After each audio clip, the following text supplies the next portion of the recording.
టీవీలో మీ personal and business promotions కోసం కింది నెంబర్కి కాంటాక్ట్ చేయండి. Right, welcome to Suman TV. నేను మీ చందు యాదవ్.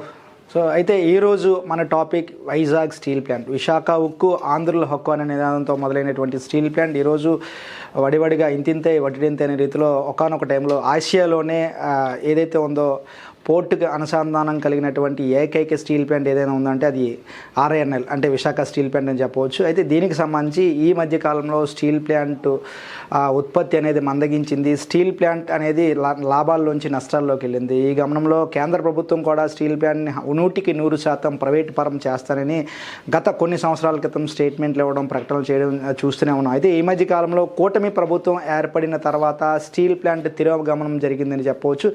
దీనికి సంబంధించి ఈ మధ్య కాలంలోనే 11,440 కోట్ల రూపాయల ప్యాకేజీని కూడా స్టీల్ ప్లాంట్కి సంబంధించి ప్రకటించడం జరిగింది. దీనికి సంబంధించి గాజువాక నియోజకవర్గ శాసనసభ సభ్యులు పల్లా శ్రీనివాస్ గారు ఇప్పుడు తెలుగుదేశం పార్టీ రాష్ట్ర అధ్యక్షులుగా కూడా ఉన్నారు. అయితే ఈయన స్టీల్ ప్లాంట్ విషయంలో ఎలక్షన్ టైంలో ఒక ప్రామిస్ కూడా చేశారు. స్టీల్ ప్లాంట్ని ఎట్టి పరిస్థితుల్లో ప్రైవేట్ పరం కాకుండా కాపాడి తీరుతామని. అయితే ఈరోజు పల్లా శ్రీనివాస్ గారితో మనతో ఉన్నాం. సార్ నమస్తే. సార్ పల్లా శ్రీనివాస్ గారు నమస్కారం. సో స్టీల్ ప్లాంట్కి సంబంధించి మీరు ఎన్నికల మేనిఫెస్టోలో కూడా హామీ ఇవ్వటం జరిగింది. ఎట్టి పరిస్థితుల్లో స్టీల్ ప్లాంట్ని ప్రైవేటీకరం చేయను, 100% కాపాడి తీరుతామని. అందులో భాగంగానే కూటమి ప్రభుత్వం వచ్చిన తర్వాత సుమారు 11,440 కోట్ల రూపాయలని స్టీల్ ప్లాంట్కి తీసుకురావడం జరిగింది. సో అయితే కొంతమంది యూనియన్ నాయకులు ఏమంటున్నారంటే ఇదంతా కూడా ఏదో పైపైన ఆరాటాలు తప్పితే పూర్తి స్థాయిలో కాదు అని చెప్పి కొంతమంది యూనియన్ నాయకులు ఆరోపిస్తున్నారు. దీన్ని ఏమంటారు సార్? కొంతమంది యూనియన్ నాయకులతో పాటు కొంతమంది వైసీపీ నాయకులు కూడా. ఓకే, ఎందుకంటే యూనియన్ నాయకులు వైసీపీ నాయకులు కూడా ఉన్నారు కదా. సో ఎవరికైనా సరే ఒకసారిగా 11,440 కోట్లు రావడం అంటే ఎవరు జీర్ణించుకోలేకపోతున్నారు.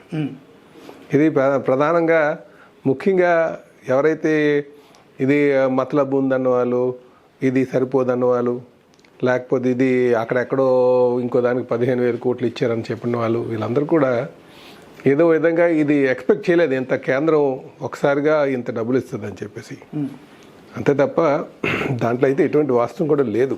ఈ 11,440 కోట్ల రూపాయలతో స్టీల్ ప్లాంట్ని గాడిలో పెట్టవచ్చు అంటారా? 1,640 కోట్లకే 72% కెపాసిటీకి తీసుకొచ్చారు అందరూ. వైసీపీ ప్రభుత్వం అధికారంలో ఉన్నప్పుడు వాళ్ళు ఎంతో ఏం పని చేశారంటే 7,000 కోట్లు లాస్ తీసుకెళ్ళిపోయారు. ప్రధానంగా ఏంటంటే ఆవర్ రేట్స్ పడిపోయినాయి. ఎలాగైనా 25% దాని రేటెడ్ కెపాసిటీ రన్ చేశారు. దానికి 7.3 మిలియన్ టన్స్ అంటే ఎక్కడికి వచ్చారు? 25% ఆఫ్ ది 7.3 మిలియన్ టన్స్ తీసుకొచ్చారు. దానివల్ల ఆవర్ హెడ్ కాస్ట్లు పడిపోయినాయి బాగానా. సో అది ప్రధానంగా లాస్కి వెళ్ళిపోయింది అనమాట. ఇది ఈరోజు 1,640 కోట్లు కూటమి ప్రభుత్వం అధికారంకి వచ్చిన వెంటనే 1,640 కోట్లు ఇస్తే 72% రేటెడ్ కెపాసిటీకి తీసుకొచ్చారు. అంటే అంత స్కిల్డ్ మ్యాన్ పవర్ అక్కడ ఉంది. సో దానికి ఎప్పుడైనా కొంచెం ఇబ్బందుల్లో ఉన్నప్పుడు రాష్ట్ర ప్రభుత్వంకి ఇంపార్టెంట్ ఎందుకంటే అక్కడ నిర్వాసితులు ఉన్నారు. సో అలాంటప్పుడు రాష్ట్ర ప్రభుత్వం చొరవ తీసుకోవాల్సినటువంటి అవసరం ఉంది. కొంచెం ఆ సకాలంలో స్పందిస్తే ఆ లాస్ అంతకు వెళ్ళి ఉండే పరిస్థితి ఉండేది కాదు. సో అందుకనే ఈరోజు మేము చెప్పేది ఒకటే, కూటమి ప్రభుత్వం ఏటైతే అధికారం కోసం వాళ్ళు మాటిచ్చారో మమ్మల్ని గెలిస్తే మేము ప్లాంట్ పరిరక్షిస్తామన్నారు. దాంట్లో భాగంగానే ఈరోజు 11,440 కోట్లు 11,440 కోట్లు is a public money, tax payers money పట్టుకొచ్చాం. ఎందుకంటే ప్లాంట్ కొంచెం అందిస్తే, కొంచెం దానికి ఒక చిన్న సహాయం అందిస్తే ఖచ్చితంగా అది కోలుకుంటుందని. గతంలో కూడా 1998లో కూడా 1,350 కోట్ల చంద్రబాబు నాయుడు గారు ముఖ్యమంత్రిగానే ఉన్నారు. ఎన్డీఏ కూటమి అధికారంలో ఉంది.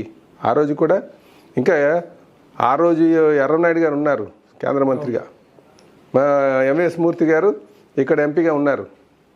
మా బీజేపీ గవర్నమెంటే అక్కడ ఉంది. ఈరోజు కూడా బీజేపీ గవర్నమెంట్ కేంద్రంలో ఉంది. చంద్రబాబు నాయుడు ముఖ్యమంత్రిగా ఉన్నారు. కింజరపు ఎర్రనాయుడు గారు అబ్బాయి రామ్మోహన్ నాయుడు గారు కేంద్ర మంత్రిగా ఉన్నారు. ఎంఎస్ మూర్తి గారు మనోడు ఇక్కడ ఎంపీగా ఉన్నారు. చూడండి, అది యాదృచ్ఛికం అనుకోవాలో మొత్తానికి అదే కాంబినేషన్లో ఇక్కడ జరుగుతుంది. కనుక ఇక్కడ అందరూ కూడా ముఖ్యంగా నిర్వాసితులను దృష్టిలో పెట్టుకొని ఈ డబ్బులన్నీ తీసుకురావడం జరిగింది. ఇది సద్వినియోగం చేసుకోవాల్సిన బాధ్యత రాజకీయ నాయకులుగా మా బాధ్యత మేము సక్రమంగా నిర్వర్తించాం. అయితే ఇప్పుడు ఈ 11,440 కోట్లతో శాశ్వతంగా ఆ స్టీల్ ప్లాంట్ని మనం ఇంప్రూవ్ చేసే అవకాశాలు ఉన్నాయా? బ్లాస్ట్ ఫర్నిచర్ మాటికి ఉన్నాయి. బ్లాస్ట్ ఫర్నిచర్ 2 కానీ మనం ఏర్పాటు చేసి మళ్ళీ ఇప్పటికే 1640 కోట్లతోనే 2 బ్లాస్ట్ ఫర్నెస్లు నడుస్తున్నాయి. ఈ డబ్బులతో ఖచ్చితంగా లాభాల్లో తీసుకురావడానికి ఆస్కారం ఉంది. చెప్తున్నాను కదా, మా బాధ్యత సక్రమంగా నిర్వర్తించాం. గత కొన్ని నెలలుగా మనం చూసుకుంటే ఏంటంటే పాత గవర్నమెంట్లో ఇప్పటికీ కూడా కొంతమందికి జీతాలు రాని పరిస్థితి, చాలామంది వాలంటరీ రిటైర్మెంట్ తీసుకుందామని కూడా సిద్ధమవుతున్నారు. సో దీన్ని ఏ విధంగా చూడొచ్చు అంటారు? వాలంటరీ రిటైర్మెంట్ అన్నది ఆ రోజు ఏజ్ భయపడిన వాళ్ళు, కొంతమందికి ఇంట్రెస్ట్ లేదు, కొంతమంది మేము ఇంకా ఇది చేయలేము అన్న వాళ్ళందరి కోసం. ఇక్కడ ఏమైనా బలవంతంగా మెడపైన కత్తి పెట్టి చేయండి అని అన్నవాళ్ళు ఎవరు ఉండరు. నేను చేయలేను బాబు అంటే చేసుకో అంతే. అది వాలంటరీ స్కీమ్ అంటే వాలంటరీ రిటైర్మెంట్ స్కీమ్. అది దాన్ని వచ్చి అరే వాలంటరీ పెట్టారు, ప్రైవేటైజ్ చేస్తున్నారు అంటే ఈ వ్యూస్ కోసం ఏటో నాకు అర్థం కావట్లేదు. అవగాహన లేకుండా మాట్లాడుతున్నారు చాలామంది.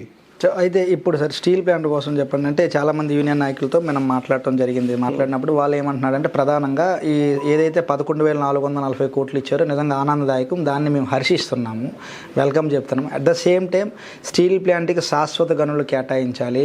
రెండోది ఏమని ఏంటంటే స్టీల్ ప్లాంట్ని సెయిల్లో విలీనం చేయాలి. ఇలా చేసినట్లయితే దాని భవిష్యత్తు అనేది బాగుంటుంది. ఎందుకంటే ఈ డబ్బులు 11,000 ఏదైతే ఉందో 440 కోట్లు ఇది ఉన్నంత వరకు బాగుంటుంది.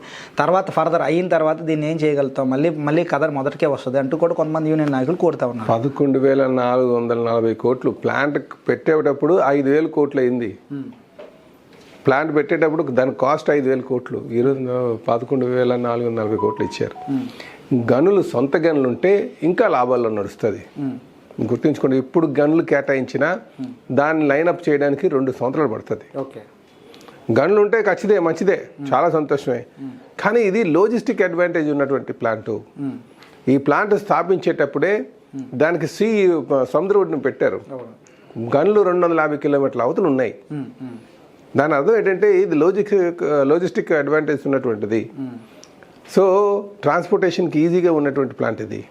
మీకు అందుకే చెప్తున్నాను, 1998లో లాస్లోకి వెళ్ళిన తర్వాత BIFRకి రిఫర్ చేసిన తర్వాత 1350 కోట్లు ఈక్విటీ కింద సెంట్రల్ గవర్నమెంట్ ఇస్తే మళ్ళీ కార్మికులందరూ కష్టపడి లాభాలు తీసుకొచ్చారు. 10,000 కోట్లు రిజర్వ్ ఫండ్ వచ్చింది. 10,000 కోట్లు. సో ఇక్కడ ఏదంటే నేను అందుకే అంటున్నాను, మీరు ఒకటి గన్లు అడిగారు, ఇంకోటి సేల్ అడిగారు. సో ఇక్కడ గనులు లేకపోయినా లాభాల్లో నడిచినటువంటి పరిస్థితి మనం చూసాం. ఉంటాయి. ఇప్పుడు మా ప్రయత్నం కూడా గన్లు వస్తే ఇంకా బాగుంటుందని ఆలోచన. ఏదైతే ఉందో ఈ ముడి సరుకుకు సంబంధించి కానీ ఇప్పుడు టాటా స్టీల్ వీళ్ళందరూ చూసుకుంటే ముడి సరుకు 1000 నుంచి 1,500 రూపాయలు టన్ను కొంటున్నారు. ఇప్పుడు మన స్టీల్ ప్లాంట్కి తీసుకుంటే 4,000 నుంచి 6,000 వరకు కూడా టన్ను కొన్ని సందర్భాలు ఉన్నాయి. అంటే ఈ ముడి సరుకు కొనడం ఎక్కువ కాస్ట్ అవ్వడం వల్ల దానివల్ల ప్రొడక్షన్ మీద కూడా పడుతుంది కదా, ఆ విధంగా కూడా ఎందుకు ఆలోచించట్లేదు అని చెప్పి కొంతమంది యూనియన్ నాయకులు చెప్తా ఉన్నారు. అదే వాళ్ళకి కూడా తెలుసుకోవాల్సింది ఏంటంటే ఇప్పుడు మన కోకింగ్ కోల్ వస్తుందండి. కోకింగ్ కోల్ ఇండోనేషియా నుంచి, ఆస్ట్రేలియా నుంచి అలాగ వస్తుంది, మలేషియా నుంచి, అట్లా ఐఎస్ నుంచి. మనకి ట్రాన్స్పోర్టేషన్ కాస్ట్ పోర్ట్లో వచ్చిన వెంటనే 70 రూపాయలు తీసుకుంటుంటాను. ఇదే కోలు ఇక్కడ నుంచి బిలాస్పూర్ వెళ్తే 2,500 టన్నులు పడుతుంది, 2,500 రూపాయలు టన్ను పడుతుంది. మళ్ళీ అదే టన్ను అక్కడి నుంచి ఇక్కడ తీసుకొస్తున్నారు 2,500. ఇంకో మనకన్నా 2,000 తక్కువ అమ్ముతున్నారు. ఇది అందుకనే ఇది వాదనలు ప్రతివాదనలు కాదు. ఇద్దరు మనకి స్టీల్ ప్లాంట్కి మనకి గన్లు ఉంటే ఇంకా లాభాల్లో నడుస్తుంది. అయితే మేము ఒకటే చెప్తున్నా, మేము ఈరోజు 11,400 కోట్లు తెచ్చాం. ఇదే ప్లాంట్ని 90% of the rated capacity 2 years నడిపిస్తే సేల్ని విలీనం చేస్తాం. ఎందుకన్నా ఈ మాట ఇంత ధైర్యంగా ఎందుకు చెప్తున్నాను? మనం నించున్నామంటే మన వైపు 100 మంది చూస్తారు. పబ్లిక్ సెక్టార్లో ఉంచమని లాభాల్లో నడుస్తుందని ఎందుకు ప్రైవేటైజ్ చేస్తారు? కానీ కార్మికులందరూ కూడా సేల్ విలీనం చేద్దాం అంటున్నారు కనుక okay 90% of the rated capacity తీసుకెళ్తే 2 yearsలో మీరు తీసుకెళ్ళి సేల్లో కలిపేస్తాం. కలపడానికి ఆస్కారం ఉంది. ఇది పక్కా. ఇది స్వయంగా మా ఎంపీ గారితో, భరత్ గారితో, స్టీల్ మినిస్టర్ గారు చెప్పినట్టు మాట. ఎందుకంటే మొన్నటి వరకు కూడా ప్లాంట్ మీద చాలా అపోహలు ఉండి 4 నెలలు జీతాలు ఇవ్వకపోయినా సరే ప్లాంట్లు అందరూ కష్టపడుతున్నారు. 72% రేటెడ్ కెపాసిటీకి తీసుకొచ్చారు. సో ఇక్కడ స్కిల్డ్ మ్యాన్ పవర్ ఉందని ఒక నమ్మకం వచ్చారు. నమ్మకం వచ్చారు కనుకనే దీన్ని ఇంకా ఈ కెపాసిటీ మీద మీరు 2 years రన్ చేయండి. ఇప్పుడు సదాభిప్రాయం వచ్చింది ప్లాంట్ మీద, ఎంప్లాయీస్ మీద సదాభిప్రాయం వచ్చింది. మేనేజ్మెంట్లో కొన్ని లోపాలు ఉన్నాయి. ఆ మేనేజ్మెంట్ని కొన్ని ఆ సేల్ నుంచి వచ్చిన వాళ్ళు కొంచెం వాళ్ళు రన్ చేస్తున్నారు కొంచెం మానిటర్ చేస్తూ. ఓకే. సో దీన్ని ఖచ్చితంగా 90% 99% రేటెడ్ కెపాసిటీ తెచ్చిగలం అన్న ఆలోచనకు వచ్చారు. కనుకనే ఒక భరోసా ఏం కల్పించారు అంటే, భరోసా మనకి ఇచ్చిన భరోసా ఏంటంటే ఇదే పందాన్ని మీరు 2 years రన్ చేయండి, మేము దీని సేల్ మర్చేసేస్తాం, నా లెవెల్లోనే అయిపోద్ది అని చెప్పారు మినిస్టర్ గారు, ఓకే, కేంద్ర మంత్రి గారు. అవును. సో అంతే. ఇప్పుడు ఫైనల్గా మిమ్మల్ని అంటే మీరు ఈరోజు రాష్ట్ర అధ్యక్షులుగా ఉన్నారు, దానికన్నా గొప్ప విషయం గాజువాక శాసనసభ్యులు మీ నియోజకవర్గంలో స్టీల్ ప్లాంట్ ఉంది. ఎందుకంటే ఇక్కడ ప్రజలు కావచ్చు, కార్మికులు కావచ్చు, మేము వెళ్ళి మాట్లాడితే వాళ్ళు ఒకటే చెప్పారు, మాకు వీళ్ళందరి మీద కేంద్ర మంత్రుల మీద ఎవరి మీద నమ్మకం లేదు, మాకు గాజువాక పల్లా శ్రీనివాస్ గారి మీద నమ్మకం ఉంది, ఆయన మాట ఇచ్చారు, సో ఆయన మాట మీద ముందుకు వెళ్తూనే ఉంటారు. మిమ్మల్ని నమ్మిన గాజువాక ప్రజలకి మీ నియోజకవర్గం స్టీల్ ప్లాంట్కి సంబంధించి స్టీల్ ప్లాంట్లో పనిచేసిన కార్మికులు, భూ నిర్వాసితులు వీళ్ళందరికీ కూడా చివరగా ఏం చెప్పదలుచుకున్నారు? నేను చెప్పేది ఒకటే అండి, నా బాధ్యత సక్రమంగా నిర్వర్తించాను. మీ బాధ్యత కార్మికులు, యాజమాన్యం సమిష్టి కృషితో అది లాభాల బాటలో నడిపించాల్సిన అవసరం ఉంది. ఆ ప్లాంట్కి ఏ సమస్య వచ్చినా అండగా మేము ఉంటాం. అలాగే ఆ ప్రైవేటైజేషన్ అనే మాట లేదు కనుక అందరూ నిశ్చింతగా ఉండొచ్చు అని చెప్పి తెలియజేస్తున్నాను. ఈరోజు మేము చేసిన పనే ఏదైతే ఉందో మేము చేయడం బట్టి మేము ఒక స్టాండ్ తీసుకున్నాం, మా అధినాయకుడు మా జగన్మోహన్ రెడ్డి ఒక స్టాండ్ తీసుకున్నాడు, మోడీ అదే మన ప్రధానమంత్రి మోడీ విశాఖపట్నం వచ్చినాడు, అందరి ముందు అడిగాడు స్టీల్ ప్లాంట్ ప్రైవేట్ పరం చేయకూడదని చెప్పి. ఈరోజు మేము చేసిన దానివల్ల డబ్బులు వచ్చాయని వాళ్ళు కొంతమంది వైసీపీ నాయకులు వాళ్ళు క్లెయిమ్ చేసుకుంటా ఉన్నారు, దీని ఏమంటారు సార్? కాదండి, స్టీల్ ప్లాంట్ అందుకే ఎల్వి సుబ్రహ్మణ్యం గారి దగ్గరికి వెళ్ళాలి. చీఫ్ సెక్రటరీ గారు ఉన్నారు, ఆయన చెప్పారు చూడండి చాలా బాగా.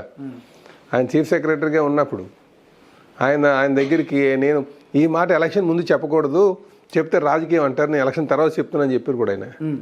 స్టీల్ ప్లాంట్ని తీసేసి క్యాపిటల్ కట్టేద్దాం అన్నారట ఆయన. ఓకే, ఎక్కడ? వైజాగ్ స్టీల్ ప్లాంట్ని తొలగించి అక్కడే క్యాపిటల్ నిర్మాణం చేస్తే ఎలాగుంటుంది ఆ ఆలోచన చేస్తానని చెప్పారు. ఇంకంతకంటే కావాల్సిందే ఉంది. ఓకే, ఆయన అన్న ఈయనకి ఏం మాట్లాడుతున్నాడు ముఖ్యమంత్రిగా, ఈయనకేం ఆలోచన ఉందా అని అడిగారట, అనుకున్నాడు మనసులో. ఓకే.